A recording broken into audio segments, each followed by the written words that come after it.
Good morning, everyone. This is the May Board of Directors meeting, and we are happy to have everybody here and people who are on watching us, and thank you for watching us.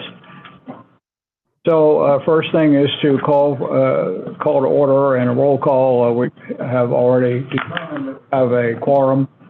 Does anybody have a counter on that? I think so. I think we have a quorum and we are proceeding. Well, now the first thing is something nice. It's Inspire Awards. So, Managing Director. Tim, go first. There you go. Oh, no, excuse me, no, Melissa goes first, sorry. Yeah, that's what I thought, yeah.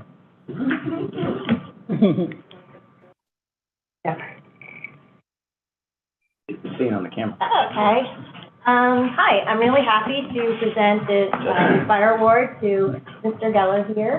Mr. Geller was able to come up with a alternative to some of the new CDL licensing requirements, training that have to be done for our BWI staff. Mr. Geller is a part of the BWI maintenance team. The training was $3,000 and it was required in person. He found something for $300 online, which saves money, saves time, and 2 people have already completed that online program. Yep. So it was a win-win situation. Mr. Geller is still on probation, so he's a new employee. Oh, wow. Yeah, and he's doing great. I've heard great things, and thank you very much for the effort. Thank you.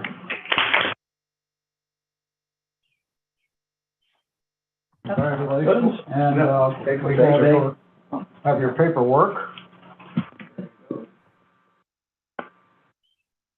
You put it on the wall and all that stuff, and this one you can take to the bank. Okay, so.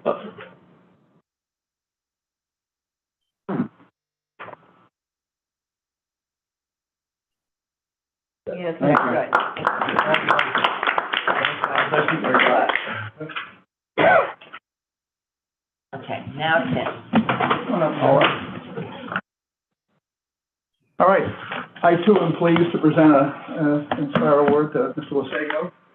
In March of this year, on a Friday afternoon, well, actually, it was Friday evening, it was 5 o'clock, Dr. Glass got a call from Secretary Bartenfelder saying, we have an issue, we have to respond immediately to it. It was the avian influenza epidemic, and an outbreak in Cecil County. And the department, it was very fluid. The department was trying to gather enough resources to react quickly to this crisis. And they reached out to MES. I reached out to Gary and his supervisor, Chuck Ingram, on a Friday afternoon at 5 o'clock and said, we need tanker loads of CO2, we need mulch, we need diesel generators. Get them all done. Can we get them in within our procurement rules? And by Monday morning, we had tanker loads of CO2 lined up. We had trucks with mulch heading out to the site. We responded very quickly, and it was continued to be very fluid for a month or so after that.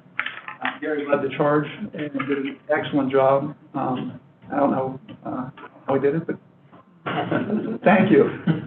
That's it. As we mentioned, there were 1.2 million chickens.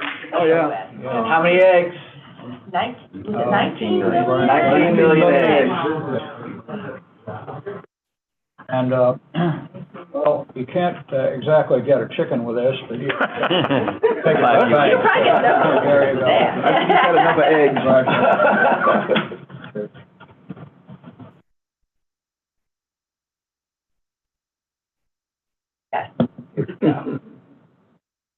Great.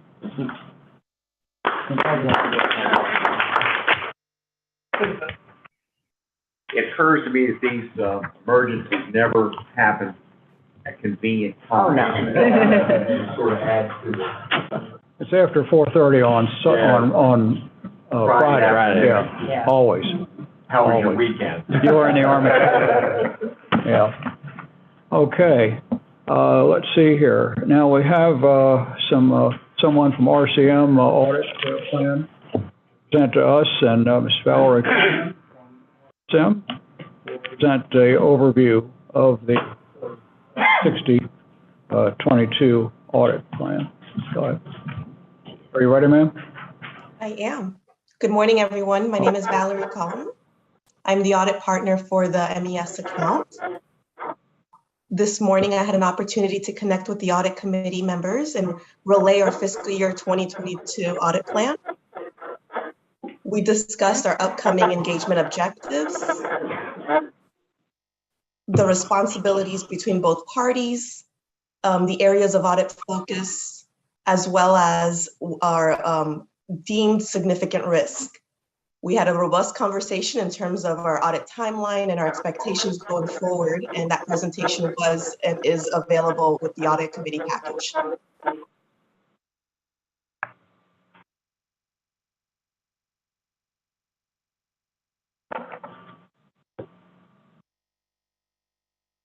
All right. Yeah. Do you want RSM to briefly with it? Or? Oh, I don't know.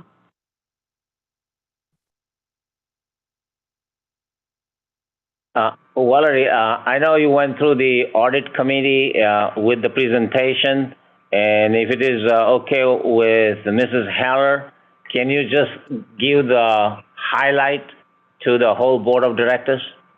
Absolutely. I'm more than happy to share the presentation again as well if it's easier. Let's see. That will be fine. Okay, wonderful. Wonderful. So this is the presentation that we reviewed. Excuse me. Kill this. Okay, so we discussed our upcoming timeline as it relates to fiscal year 2022, when we plan to have our interim procedures and our final fieldwork and the issuance of the statements at the end. We discussed how we conduct our audit in accordance with auditing standards generally accepted in the United States. And for these particular audits, we also include the government auditing standards. We will perform an audit of the federal awards under the Uniform Grant Guidance requirements. And for us, there's additional requirements that we perform as it relates to some non-audit services that relates to the indirect cost report, the 6 customers report, and the expense review AUP.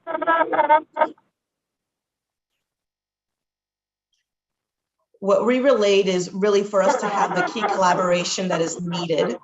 There's responsibilities on both ends, responsibilities on the management side as well as the auditor side.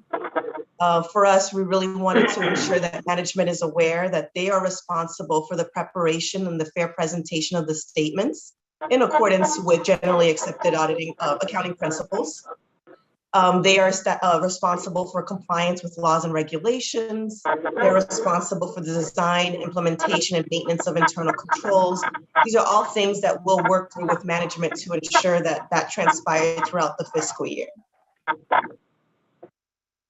Additionally, we went through some of our responsibilities, such as conducting the audit under generally accepted auditing standards, planning and performing the audit to obtain reasonable assurance that the financials are free from material statements, as well as evaluating the appropriateness of the accounting policies.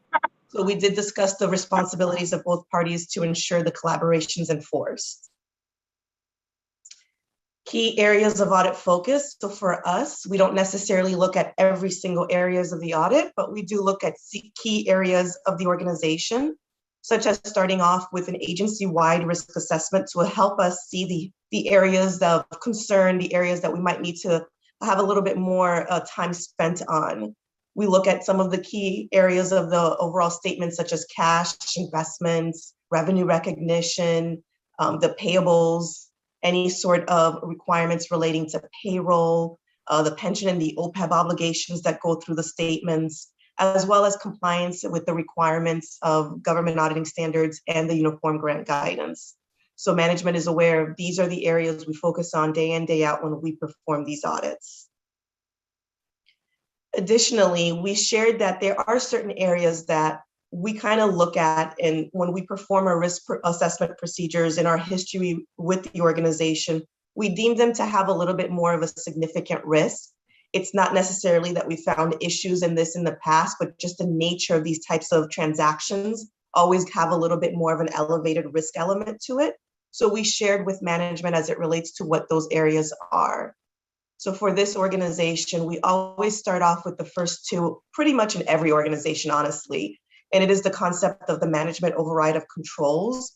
If the organization has the ability in management's role to circumvent the controls that are in place, we do look at that. We focus on some procedures to see that that did not transpire. Additionally, we have fraudulent revenue recognition. Again, that is a risk in pretty much every organization. So we work to ensure that revenue is properly recognized in accordance to the accounting standards. And the next three, I would say, is specific for this organization. Whenever you have a third-party liability that comes through and that is really coming from a number, an estimate from another organization, another party that is giving you that number to put in, we always sort of elevate that. And what that means is, for example, the OPEB obligation and the pension liability, those are liabilities that are being calculated by external sources. So we look at that a little bit higher. We hire our own actuaries to validate the assumptions used to determine these liabilities. So for us, we take a look into those two deeply, as well as what's really unique with this organization is the landfill closure. That too is a liability that is accumulated from a third party. So we like to have others that have the credentials to look at it, to look at the assumptions to ensure that these liabilities are properly noted and valued correctly.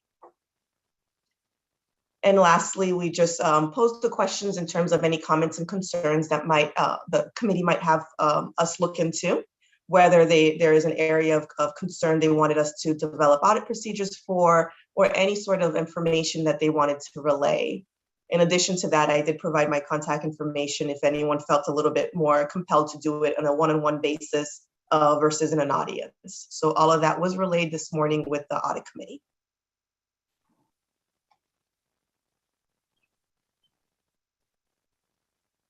So at this point, if there's any questions, I am more than happy to filter through. This is Marion Wong Valerie. I had a quick question. On the potential liability for post-closure landfill post-closing costs, how is that liability incurred by MES? So the requirements in particular with the GASB, which is the accounting standard that they need to follow, requires that a liability needs to be booked into the organization in terms of capping that and stopping the addition of additional waste in those landfills. So what we do is we go over their external party that they utilize to formulate that liability.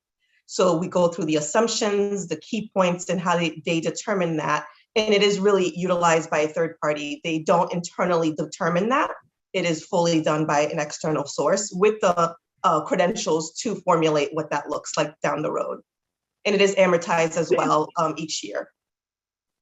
My question may be more related maybe to executive staff, because I thought the post-closure requirements are a responsibility of the owner and operators of the landfill. So is MES defined as an operator of the landfill?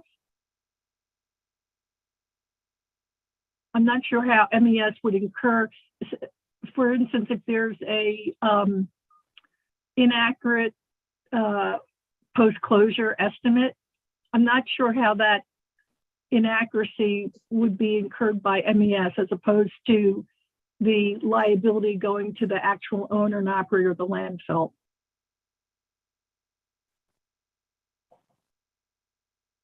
I will let Hammett answer that. As you noted, it's an executive comment. Yeah. Or if someone wants to get back to me later, that's fine as well. Yeah.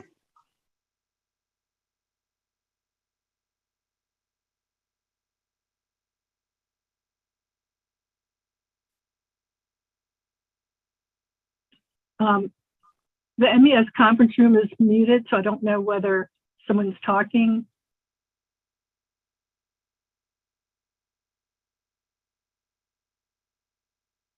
All right, well, I can get a response to that later.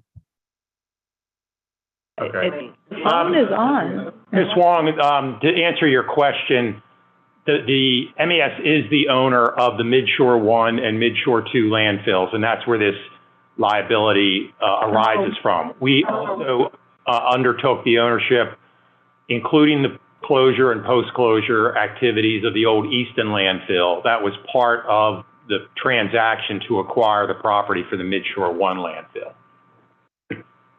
Okay, that resolves that question. Thank you. Now, are we only on your laptop? We're not on my laptop. We should be on that, but Can you hear me, Ms. Wong? Okay, just checking. Yes, I can. Thank you. That was helpful. Okay.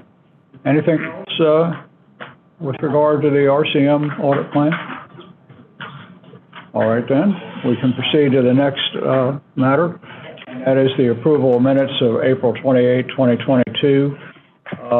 And these have been given to the members of the board. We do not need to take a vote on it. The question is, does anybody have any objection or anything that they feel that is not appropriate or not within our venue? All right, hearing none, then we will move on and approve the minutes of the 28th of April, 2022. Which now brings us to our chief, Dr. Glass. Thank you, Judge Schmolken. Good morning, everyone. Next slide. I have a lot of slides today, more than normal, so I will try to be brief. This slide is very brief. During the period of this expense report, neither I nor Deputy Furketic had expense reimbursements or purchase cars transactions, and I did not direct anyone to make any purchases as well. Next slide. Very busy, both a couple great site visits. You'll see some slides on, lots of interaction with both government entities and private firms. And I'll not really dive into any of them, but there's a lot of great activity in the state these days with lots of opportunities. Next slide. Great visit to the Freedom Wastewater Treatment Plant, our largest plant in the state, and correct? It's or the largest second? one, Oh. the largest state plant, not the largest one we operate though. Cambridge is the largest we a operate. town plant. Yes, there you go. Thank you. This is our largest. This is our largest plant. So it was a great visit, great plant, well operated, and there'll be more on that shortly. Next slide. Also had a great visit to the Dorsey Run facility that's not too far from here. Interesting to see what gets put down a prison load. It's different from wastewater in public spaces. So, but it was a great visit. We have a lot of young operators in training at the facility. It's centrally located right in Jessup, so a lot of opportunity for training young people to be operators, hopefully at MES for a very long time. Next slide. As a part of our engagement with best practices for companies of all types, we held our second health and wellness event. The first event was a yoga event, which I don't remember briefing the board on, but that might just be my mistake. So we had, a couple of months ago, we had yoga. We had a few participants in the building, and we had about 30 online, but it is recorded and streamed and on our intranet. I did receive some great feedback from that first yoga event on some staff just starting to get active. Well, we all tried to be trained by Deputy Furketic's trainer, Mr. Naeem Leonard, and we did a short, not her normal course, 20-minute high-intensity interval training, but we want to make sure that everyone gets a workout but does not have any cardiovascular issues, and it was great. So they are live streamed. We hope and encourage folks throughout the state to join us, but it's a part of a continuing effort to just support health and wellness for all MES employees. Next slide, and we'll continue. We've got great feedback so far. We'll be continuing that. On May 10th, we held our quarterly all-staff meeting, and at that meeting, we presented the motto that was inspired by Judge Schmolken. We had some technical difficulties. Judge Schmolken did join us, but the spirit was there. We announced the motto to the team. The status of the draft strategic plan was presented, including a focus on the staff survey and steps we were taking to improve morale. Deputy Furquette presented to the agency the progress towards the best goals, and Mr. Patel brought the show home as he presented our financial goals and revisions to the uniform guidelines. Uniforms are very important to our operations staff, and he presented those new guidelines to them at that meeting. Next slide. So I added this one since I added one other note that I wanted to shout out before we get into the strategic plan, a more formal presentation, and include the revisions that we sent to you last night. This is to announce that the Water Environment Federation, in collaboration with the U.S. Environmental Protection Agency, launched the Nutrient Smart program to help reduce nutrient loadings in waterways and recognize water utilities that are leaders and innovators. So to receive this award is a recognition. Utilities have to have demonstrated their facilities' intent towards enhanced nutrient management and utility community engagement through outreach. Additionally, the program recognizes utilities going above and beyond and implementing an innovative strategy to achieve nutrient reductions with its Innovator Awards. I am proud to announce that 3 of MES's wastewater treatment plants have received Platinum Partner recognition by WEF. The 3 facilities are Rocky Gap Wastewater Treatment, the Freedom District Wastewater Treatment Plant, which I just visited, and the Dorsey Run Advanced Wastewater Treatment Plant, which I just visited. So congratulations to Mr. Barr, congratulations to Mr. Bradshaw, and Mr. Wright, all of the senior leaders in the water wastewater group. Congratulations to engineering, water wastewater engineering, which Deputy Furquette led for a long time and still yields a lot of influence. That is stupendous to have. That is a stupendous achievement, and we will honor everyone again later, but I just wanted to make sure that the board knew that we have 3 platinum level nutrient removal wastewater treatment plants in our portfolio. Here, here. Good. And ECI should be in that list. And ECI will make that list next time. It was probably just too new to receive the award. So now on to the strategic plan, a document that we've worked on for approximately 9 months. It is a board document, and we look forward to more feedback. We've tried our best to incorporate some of the feedback we've heard from Secretary Neal, but I'd like to go through it in a more robust way, which is why I sped through all my other slides. Next slide. So, table of contents, very straightforward. The logic by the staff and I that have worked on this was to build from our mission, vision, and values. Early on in my tenure, we developed the 3 pillars of success to undergird that mission, vision, and values. We performed a Swot analysis with both input from our two stakeholders that are most important, the MES team and all of our client partners. And then we took that analysis and we've been implementing responses based on that throughout this time frame. So we didn't wait to start doing things we thought. So the health and wellness is a best practice we found and something that we hope encourages and improves morale. So it is about compensation. That was a major issue, but it's also about making sure that everyone knows that, leadership, the board cares about our staff, and we care about making sure that everyone is safe and progressing and growing, and that we are meeting our mission to the highest level we possibly can, and knowing that there's a level we can't achieve ever, but we'll keep striving for it. Next slide. So just to review this great graphic that includes our new motto, our mission is to provide operational and technical services to protect and enhance the environment for the benefit of the people of Maryland. Our vision statement is MES is an innovative and leading-edge solver of environmental problems, a responsible and successful manager of environmental operations, and a great place to work. And I repeat, environmental solutions for a better tomorrow. Now, I did not do this graphic. This is obviously out of communications. I would put all of those things above the pillars, but hey, they're the graphic artists. So, and our 3 pillars, safety, level service, and education. So remember, whenever I'm out at site visits, whenever we onboard, Dr. Deputy Furketic and I try to be at every onboarding, something we've implemented over the last few months. We always stress it's our major point of safety, education and training, and level of service. Safety first, safety always. Education and training, part of that continual growth of all of our teammates, and a level of service to both external and internal customers. Next slide. So we did perform an MES employee engagement survey. It was anonymous. We did not track. It was SurveyMonkey and Communications performed the survey. There were 26 multiple choice questions, 9 short response questions.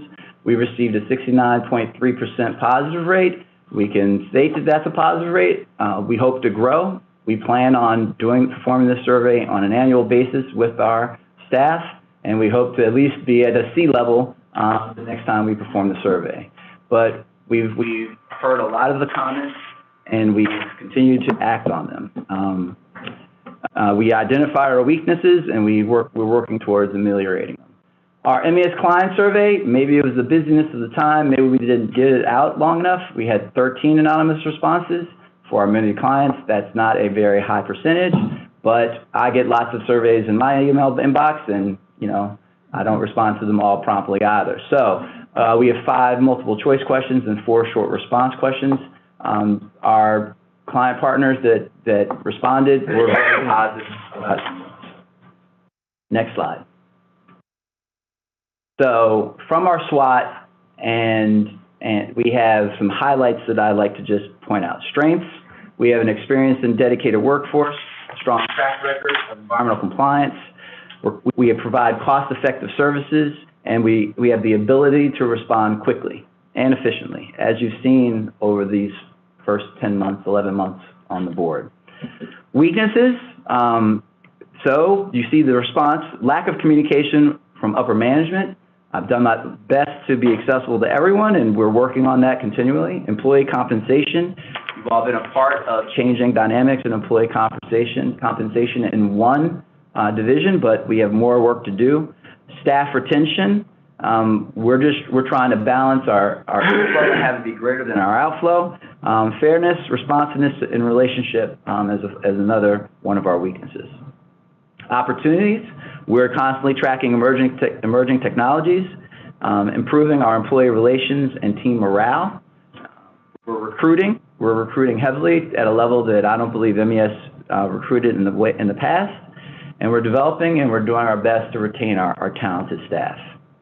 Threats listed were constantly changing leadership, a shortage of the skilled workforce, strong competitors that may attract our employees, and business away from us. So those are some highlights that we identified from both surveys, and the whole rest of the entire strategic plan is aimed at,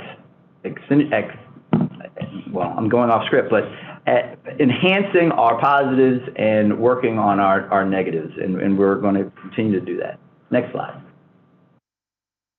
So part of that undergirding and part of the pillars and supporting the pillars is to really develop a key performance indicator system for the entire agency. So we have 25 key performance indicators.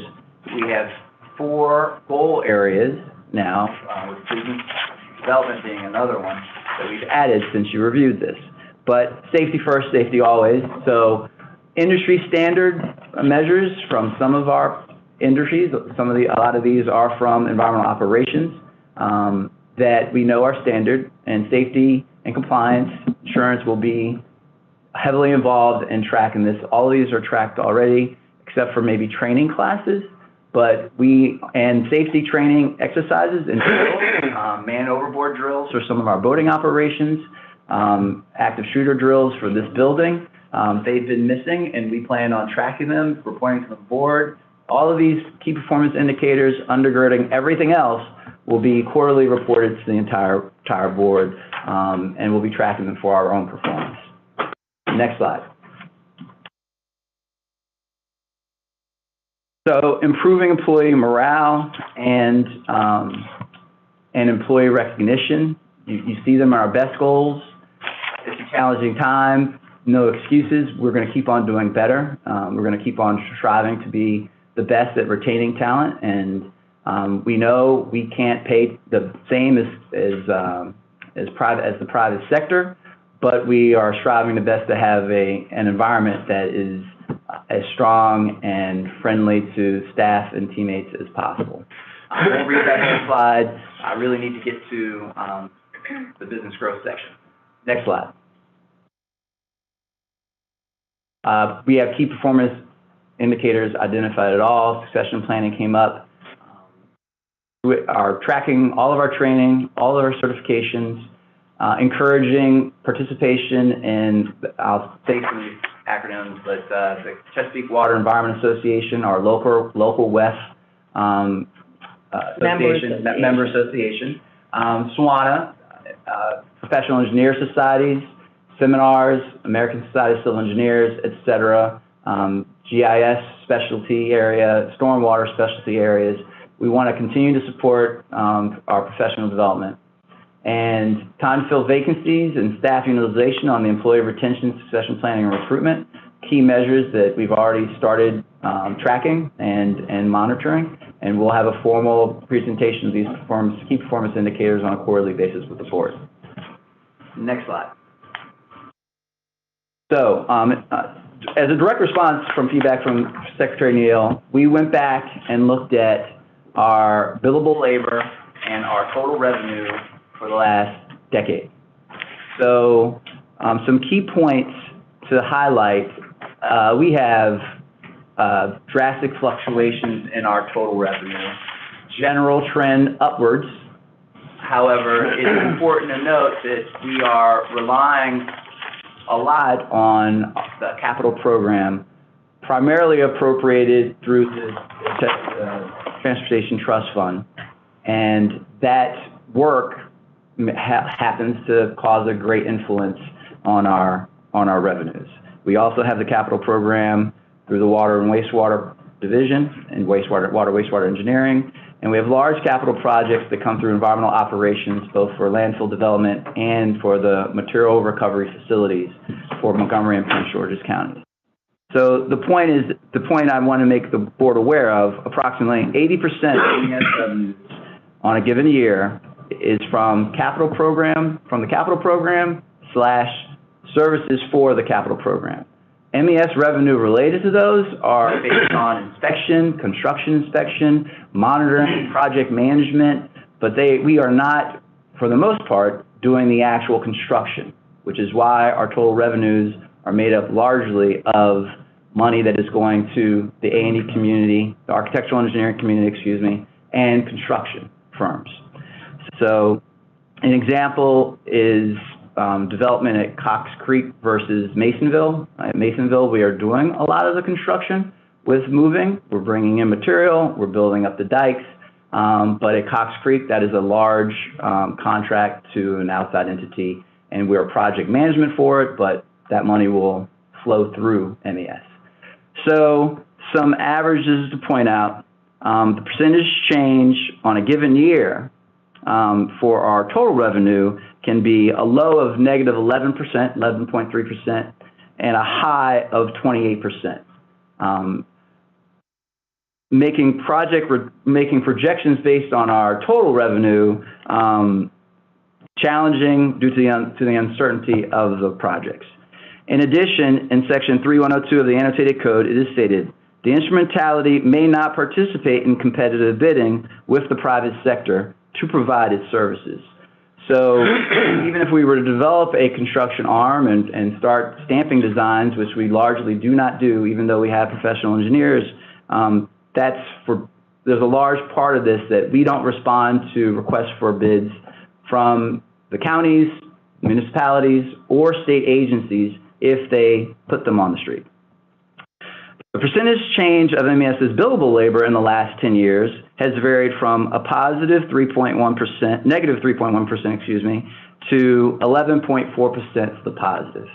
We have a list that I'm willing to share with the board, of course, and anyone in the general public actually that might see this, of how year per year these fluctuations occur based on projects, based on relationships with a county that changes how they want our relationship to go. And as you know, and you've been made aware, in FY 2022, billable labor and revenues are estimated to be below 2021. So based on all of that, we believe that it is most prudent to forecast billable labor at approximately 1% over the U.S. inflation rate. Given the rapid inflation rate over the past 2 years, we have to make the assumption, and I take credit and I lay no blame on anyone else in MES if there are problems with this forecasting. Finance did not feel comfortable making these forecasts, but we need to have some numbers to shoot for, so we've put together this, and we basically are stating that we believe the Federal Reserve will get the inflation rate down, which is an assumption. We don't control the Federal Reserve, and we don't control the international markets, but we are assuming that the rate will come down to an average of 3% over the life of our next 5-year strategic plan. And so we plan for a growth. The numbers that are calculated here are billable labor growth at 4% year on year. So in response to some things I've talked about, and there's a lot of excitement, but I want to express that from my knowledge of the American Rescue Plan, and I know there are some county officials on our board that know more about the American Rescue Plan than I do, and the Infrastructure Investment and Jobs Act. I do have a quote. Secretary Ports of the Maryland Department of Transportation, our largest client partner, publicly stated at the BWI partnership that 80% of the IIJA funds is formula-based. So for those that don't know about MDE or MDOT allocation, when he says that 80% of the IIJA funds, 1.2 trillion, is formula-based, it pushes to the states in the programs that they've already identified. So we support those programs, but it is pushed to MDOT for those programs. It's pushed to the port SHA. There are some and we're at the infrastructure cabinet. Deputy Furketic was even invited to the last one, and we're going through those formal programs. But 80% of those funds are through IIJA are dedicated to standard programs. The other 20% are grant-based, but those grant-based support traditional programs like the Bill Grant in Transportation and the Tiger Grant in Transportation. MDE is receiving funds for lead pipe replacement and enhanced funds for the Clean Water State Revolving Funds. Those Clean Water State Revolving Funds have supported a lot of the enhanced nutrient removal for the wastewater treatment plants that MES operates. We apply for those through the jurisdictions or with the agencies that we run those plants for. So there is great potential to receive work for American Rescue Plans. It is very difficult to assess how our billable labor will grow based on that. And I really find it hard to predict personally how the ARPA funds will be used. The ARPA funds particularly also can be used for just in a disparate manner. I actually sat in on a presentation by Mrs. Heller last summer where she described all of the opportunities that counties have to distribute those funds and different approaches the counties were taking, including reserving some of those funds. Some of the counties expressed that they were reserving some of those funds for later in the 5-year cycle. So from my perspective, all MES can do is keep close contact with our county, municipal, and state partners, make them aware of our capabilities as we constantly do, and be ready to help manage grants and opportunities moving forward. One last slide. Next slide. Is there a next slide? Yeah, there we go. So on a performance basis, internal control for business growth, there is a focus on making sure that as James Island development gets underway, so James Island and Barren Island, the Mid-Bay Islands will grow from, they will take over from Poplar, the disposition of bay dredge material in a few years. And that development is ongoing. So a lot of the support to the Maryland Port Administration, making sure that we have prompt payment of invoices. We want to make sure, and we will be tracking through a key performance indicator, our percentage of capital dollars obligated for state projects and making sure that we get all of those funds expended within the 5 to 7 year period, but hopefully moving closer and closer to a 3-year period for capital program disposition. And we'll continue to do all that we can to meet our permit requirements. We will continue to meet our permit requirements for DMRs, monitoring reports. So anyway. And importantly, our request for proposal cycle, when we do receive a request, to make sure that we are expeditious in meeting that request while also following all of our procurement rules and laws. On climate change and innovative technologies, you know, there is a big change in the law that will be coming July 1. It's already out there. A lot of the state agencies we'll be moving forward with having to meet a lot of the requirements, so we'll continue to focus on those. And we have so much to do today. Thank you for your time. Thank you for this. This draft is presented to the board again with the hope that any comments you give us, we will be able to incorporate before the next board meeting, and we can have an executed strategic plan, board strategic plan for the next 5 fiscal years. And with that, I'll be happy to answer any questions, take any comments, and then also get back to you privately if you want. Thank you, Chief. I might say, I think for all of us, that this is outstanding work. It's been put together by a lot of people, hard work.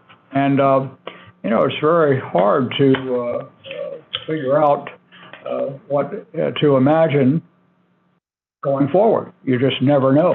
But you take the best you can and work with it, and I think that has happened. So thank you. Thank you all very much.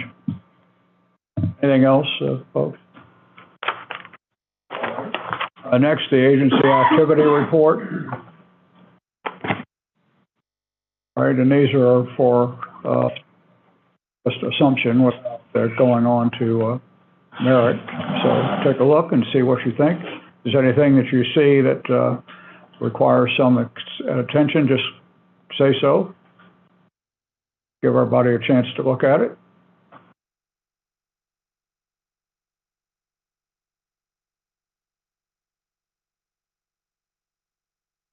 Is this the only one that we've got? Any questions from the board on this? Oh, thank you. We'll go ahead. And now we have our in-house bank. Mr. Patel. Slide, please. So we have noticed throughout this year that our labor sales has gone down. It is less than fiscal year 21. We are at 5% less than fiscal year 21. And as the charts represent all the groups, billable labor is lower than fiscal year 21. And as just Dr. Glass explained, we wouldn't see that again.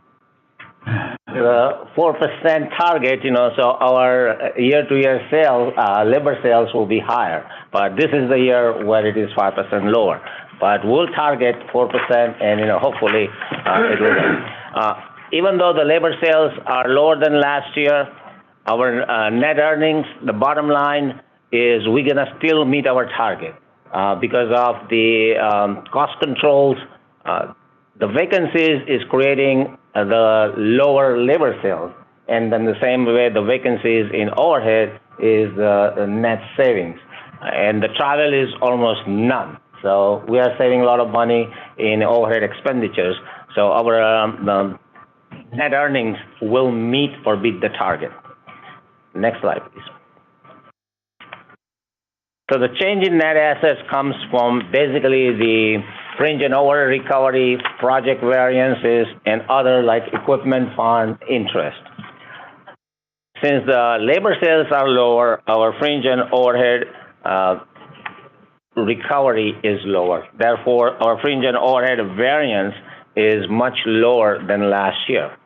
Then how are we going to meet our target for changing net assets, net earnings?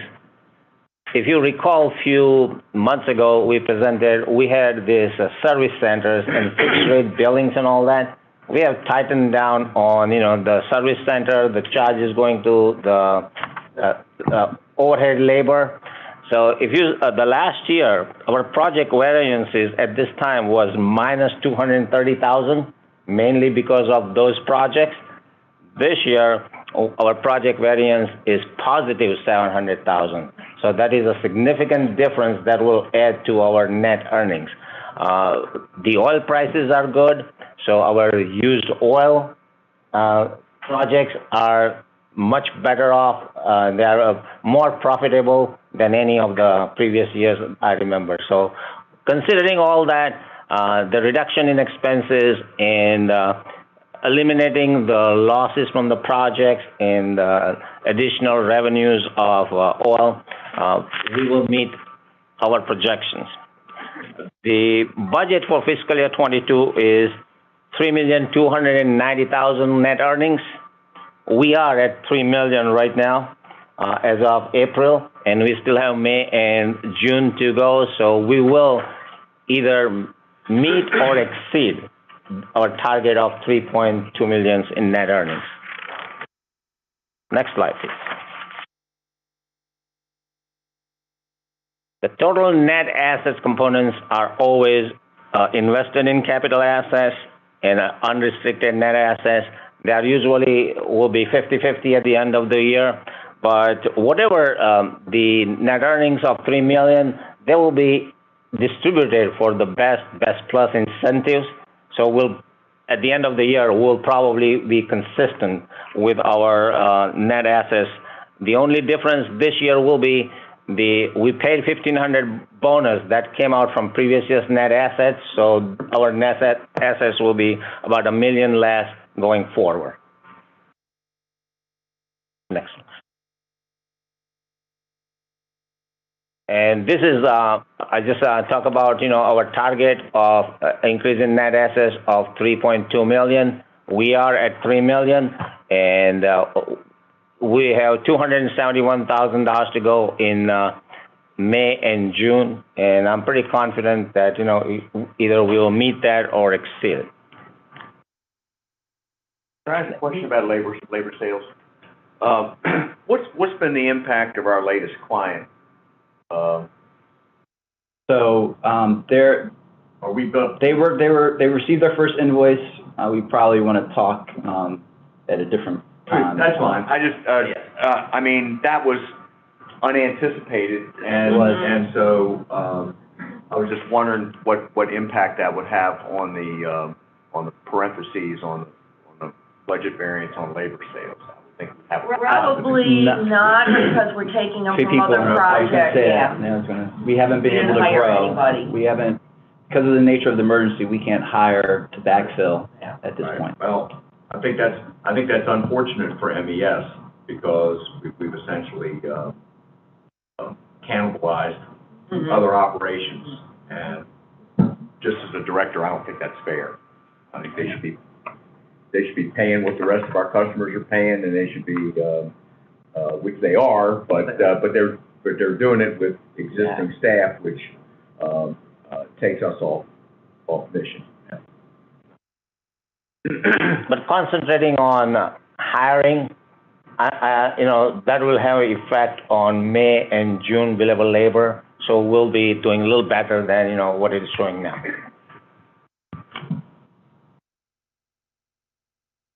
And this is how the $3,290,000 net earning came from. We budget labor sales by the group. We budget what was the overhead recovery, fringe recovery. But as Dr. Glass presented, and we are seeing this throughout, is the billable labor. That's the only factor that affects our bottom line, because the recovery is fixed. If you don't have a labor, your overhead costs gonna be there. Your fringe benefits, most of them are gonna be there. If you don't have a billable labor, it will hurt the net earnings. Right. Yeah, that's all I have. And I guess to go back to what you were asking about, there are some of us that are typically 100% overhead that are charging them. Yes. Okay. So, I mean, it's a little bit, but it's, It varies. Since this is not going to be a short visit, we need to think about the long-term impact on our organization.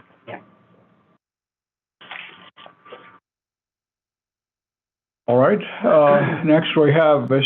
Shelley Heller, who is the chief of the audit committee report to talk about the committee report.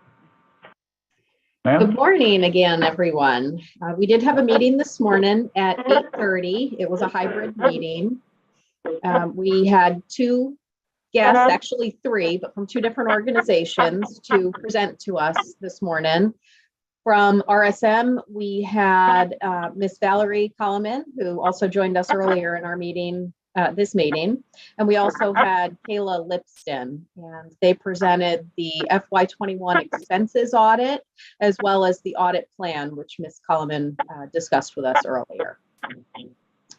In addition, we had Miss Winsome Condra, our internal auditor, attend, and she went over several items. She did start by saying that May is Internal Audit Awareness Month, so I hope we can all appreciate that.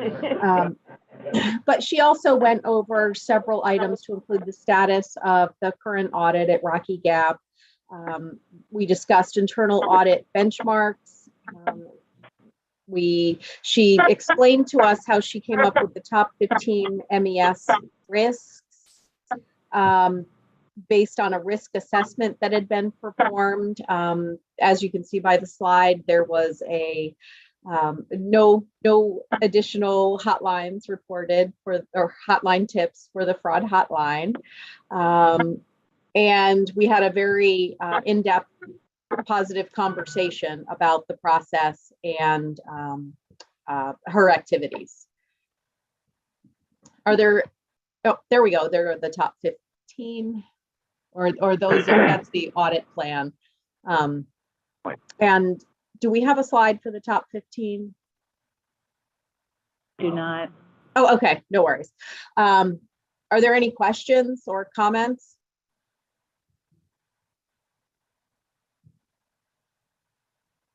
And we will be hearing more from both of those folks in the future as they complete their audits. Thank you.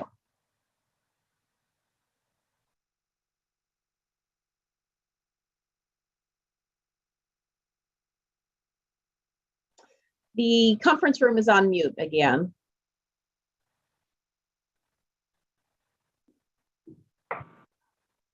Sorry about that. Do not have any idea how that is happening. Do you want to bring up the finding slide? Maybe because you and then Ham had asked me to bring this slide up. Terrific. So Ms. Coleman did discuss with us at length that there was one exception for the employee expense transactions in that category. 5 out of 30 items had not been submitted within 5 days of travel, which was the policy prior to October 2020. The policy has been updated. There is a grace period of now 30 days that gives folks a little bit longer to turn those items around. And there weren't any exceptions on the actual reimbursements. It truly was just the timing of the submittals.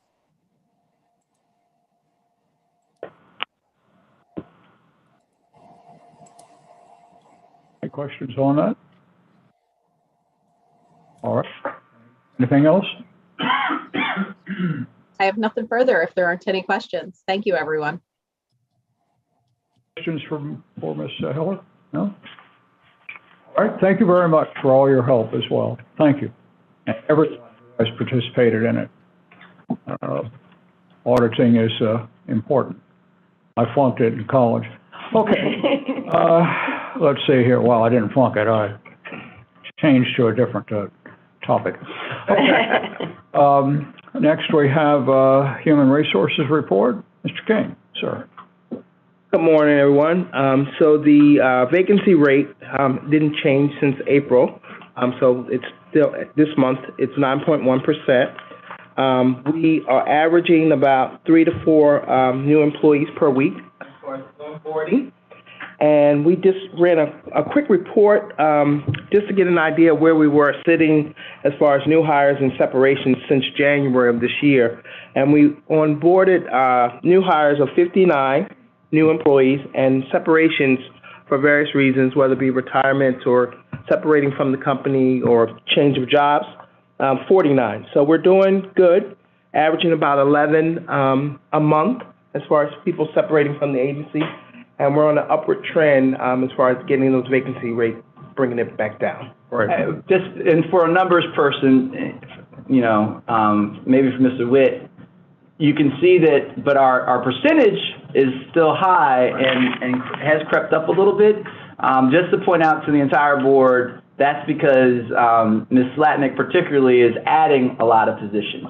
So we have the problem of adding positions, which hurts our number for our vacancy rate because we've expanded the total number of positions, not because we have actually not hired more than have left. Right. So just wanted to point that out. Any questions? Anything else, sir? Anyone else? Any questions? All right, we move on, and we move on to our deputy chief.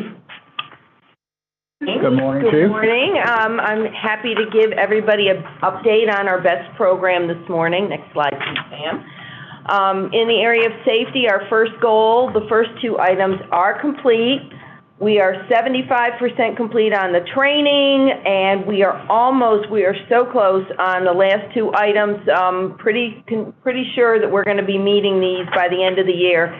Safety has actually got an online training session that they're doing once a week. So hopefully we'll get all of those trainings completed, and this will be all green when I show you the end of the year update. Next slide, please. We are done with this goal. We have met all the requirements, everything. Next slide, Pam, just to show.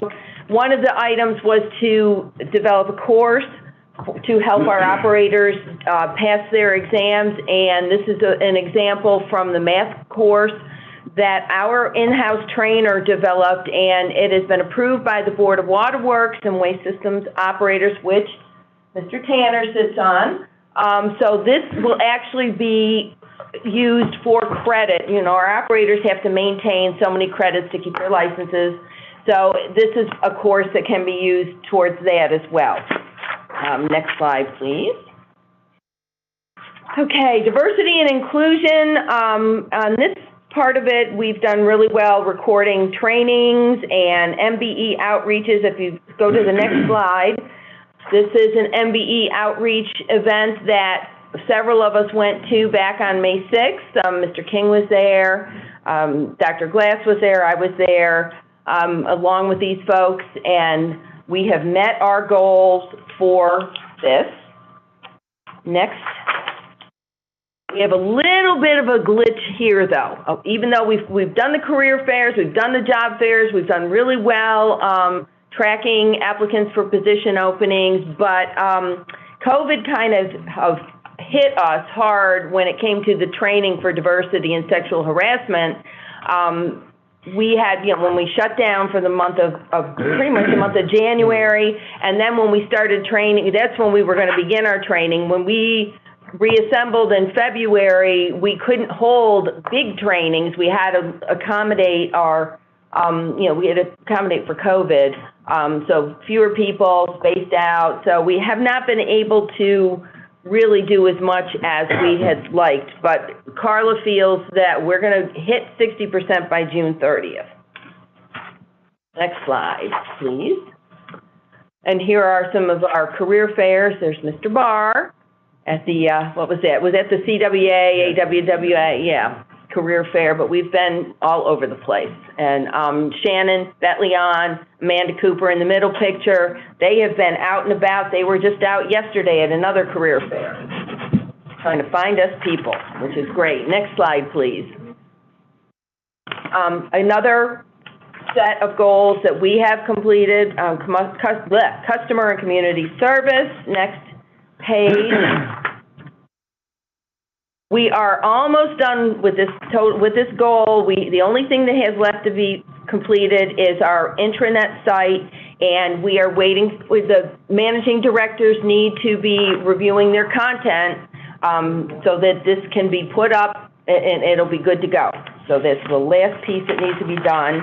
And also, we're going to share one of our volunteer events. Next slide. Besides the Salvation Army gift drive that we do every Christmas, there were several of us crazy people that went out to walk dogs at the Baltimore Area Rescue Center in the pouring rain a couple of Fridays ago. It was a lot of fun. It was a lot of fun. I'm a dog person, so we were out there. Winsome found the puppies. It was great.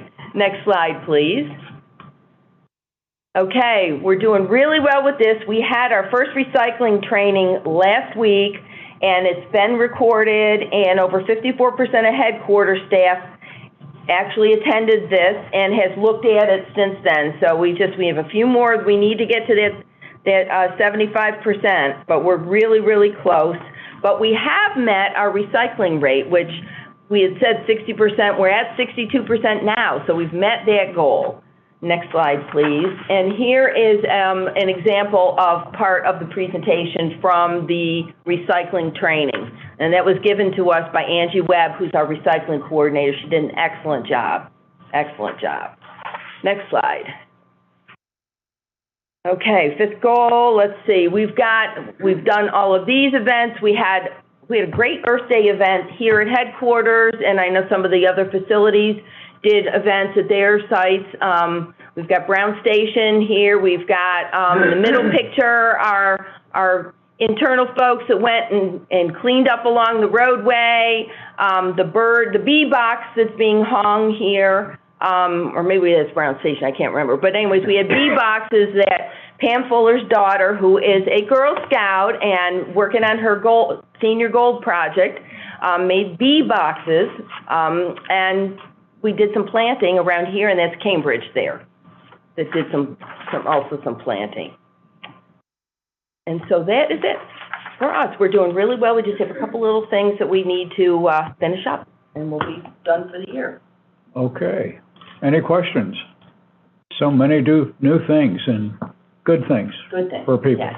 For people and for the people who work here. Great. Thank you very much. Ms. Crosby. Yes. Time. Good morning. Okay. Okay.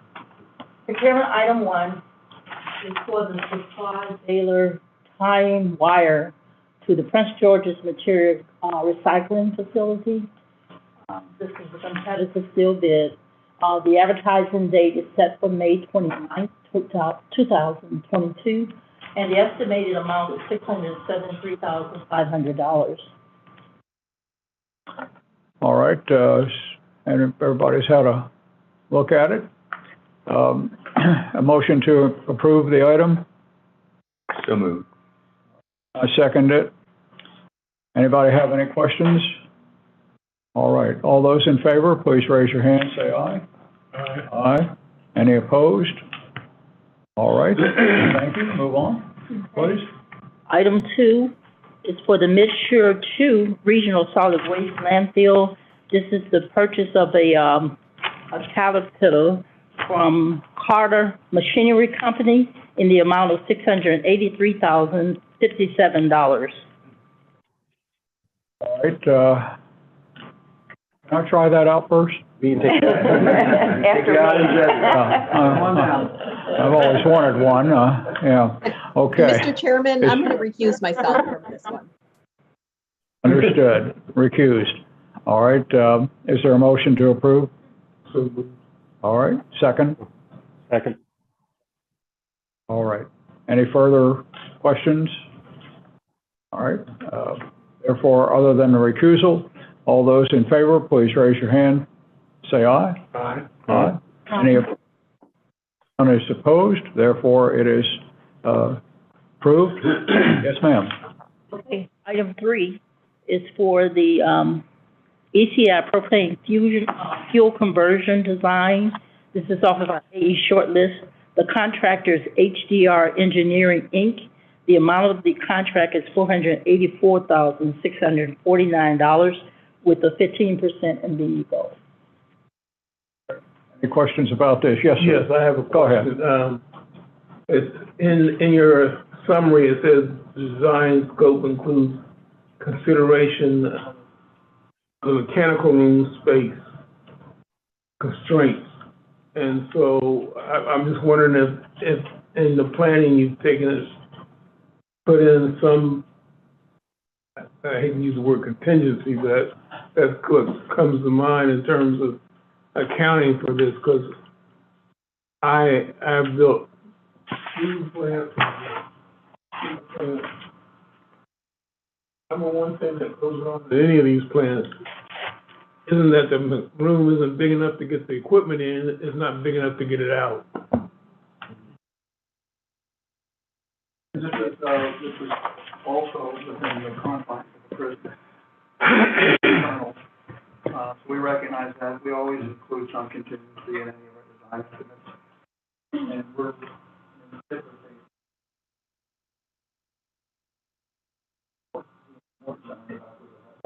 and so we ask for contingency going in if you're that close, because we don't want to go over that. Right. I can get you that dollar. No, it's just as under consideration, that's all because I've just had too much experience with that. And in this particular, this set, because it's designed, but when we get to the construction side, who knows what the bids come in this day and age right now. Right. So Well, and always especially in a secured area too. So we always try to put some contingency. Okay, sir? Okay. Thank you. Any other questions? Move approval. All right. It's seconded. Any other matters to be discussed on this one? No? All right, therefore, if you're to be in favor, please raise your hand, say aye. Aye. Aye. None opposed? All right. Thank you. It's now been taken into account. Next, please. On number 4 is not done? Right. They Four's been pulled. Four was scratched. Item 5, stormwater management and remediation service for Central Maryland. The contractor is HGS LLC, also known as Angler Environmental. The original amount was $800,000. The amount of this change order is $550,000, which brings the total revised contract amount to $1,350,000. The MBE goal is 29%. Questions from the board on that one? Anyone have a motion on this one? I'll make a motion on it. I'll move it. Anyone else? Second? I'll second. Seconded. All right. Any questions further on this? Judge, If this not, is Marion. Judge, this is Marion. I'll be abstaining from consideration and from the vote. All right, therefore there will be one recusal. Other than a recusal, all those in favor, please raise your hand, say aye. Aye. Aye. That is a quorum, so we can go with that.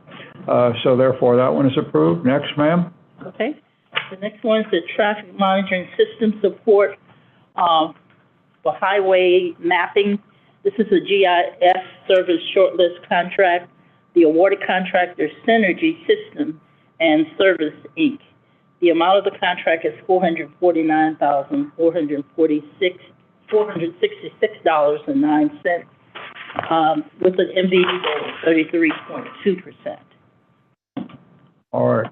Anyone have any questions on this matter? Yes, sir. Go ahead. This looks like pure and simple MDOT. Why are we bidding? Why did we do it? Don't ask me. No. We're going to have to find out from somebody. Yes, this We'll is, have an answer. Ms. Client. this is traffic monitoring, so for traffic patterns, to understand maintenance, area emissions. Okay, all right. Great. Anything else? All right. Is there a motion to approve? So moved. All right, I'll second it. Any other matters on this one? All right. So all those in favor, please raise your hand, say aye. Aye. Aye. Aye, aye. Therefore, it is approved. Thank you. Let's move on to number 7, please. Okay. Project for number 7 is St. Andrews Side Slope Repairs. This is an assisted piggyback contract with Harford County. The awarded contractor is the American Asphalt Paving Company, LLC. The amount of the contract is $448,702.16, with the MBE goal of 5%. All right. Anybody have any question on this matter? No? All right. Is there a motion on it? Moved. Second? Second. I'll second. All those in favor, please raise your hands. State aye. Aye. Aye. Aye. Therefore, approved. Let's move on to number 8. Number 8 is for the Prince George's County Material Recycling Facility. This is to supply general labor service. The awarded contractor is CMC Service. This is the 3rd year extension. The original amount of the contract was $1,466,208.40. The amount of this change order, the 3rd renewal, is $2,188,515.16. This brings the total revised contract amount to $7,301,597.50. The MBE goal on this contract is 25%. However, CMT is also an MDOT certified MBE. All right. Just the last option. I think there's 4 One more. option here.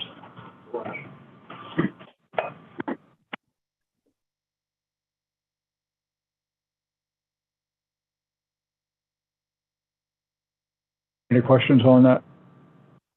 All right.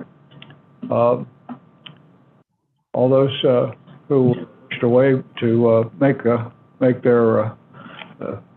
give their presentation or anything else they want to say on this particular one, because it's a very large item.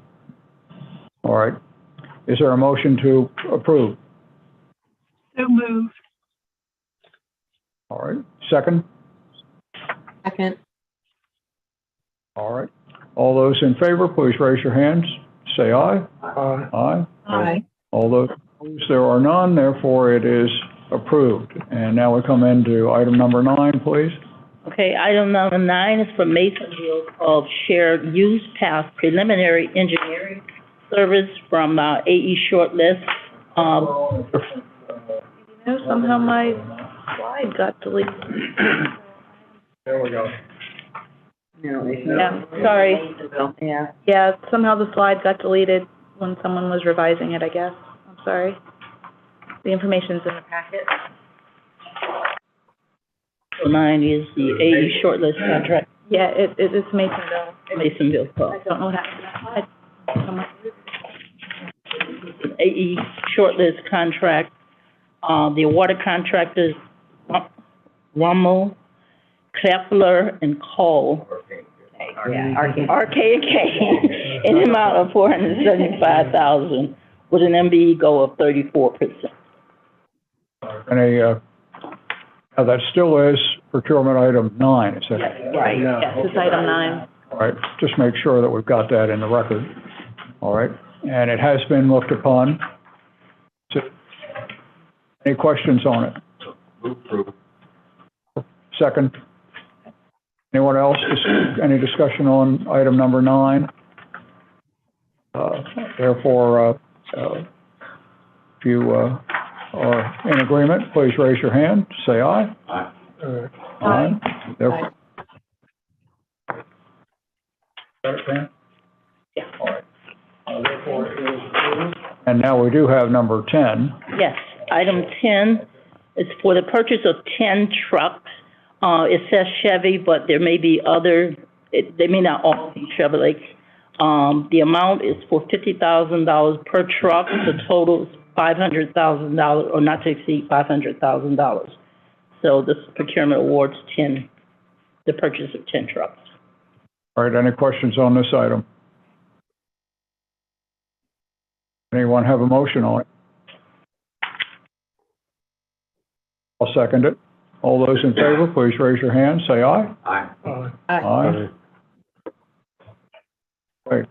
It is approved, and I believe that brings us to an end. Brings us to notification. Yeah, one end. The end on which everybody has to, yes. This one you can keep your hands on your table for this one. This is the notifications of between 25,000 and 200,000. Anybody see anything on there that they wish to ask a question about?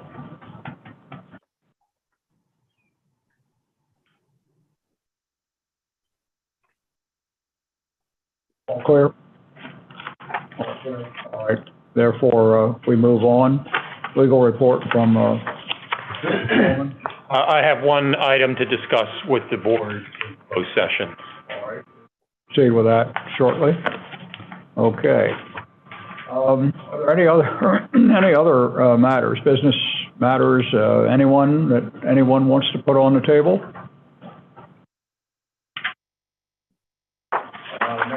Next meeting is on the 30th of June, Thursday, 2022, at 9:30.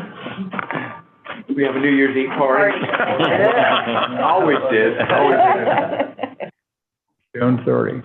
Also, I just would say that just something we ought to think about, that Memorial Day is coming on, and Memorial Day is not just for us, but it's all the people who sacrificed and will sacrifice in the future. So that's something I think we have to remember as we move along, and I think we will. Now, our closed session may come aboard, and the board intends to meet in closed session, reasons to be followed. As permitted under Section 3-305B8 of the General Provisions Article Annotated Code of Maryland, which is to consult with staff, consultants, or other individuals about pending or potential litigation. Is there anyone in the board who objects to meeting such a matter in closed session? Hearing none, we'll proceed further. Is anyone else viewing the meeting, objections to the board meeting in closed session? If there are, they should contact MES through its website at www.menv.com.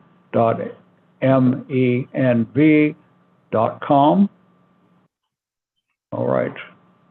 Is there anyone with a motion of the board to meet in closed session? Move to close the meeting. First, any further? All right. We have a second. Any other question? Any other matter? Any other matter? All right. Therefore, call for a vote to close the meeting. Anybody have any objection to that? If not, please raise your hand. Say aye. Aye. Aye. Aye. All right. So therefore, it will proceed. And following the vote, while still in open session, we will announce that the board meeting will adjourn after the closed session and will not return to the open session, which we have now been concluded. All right. Ma'am?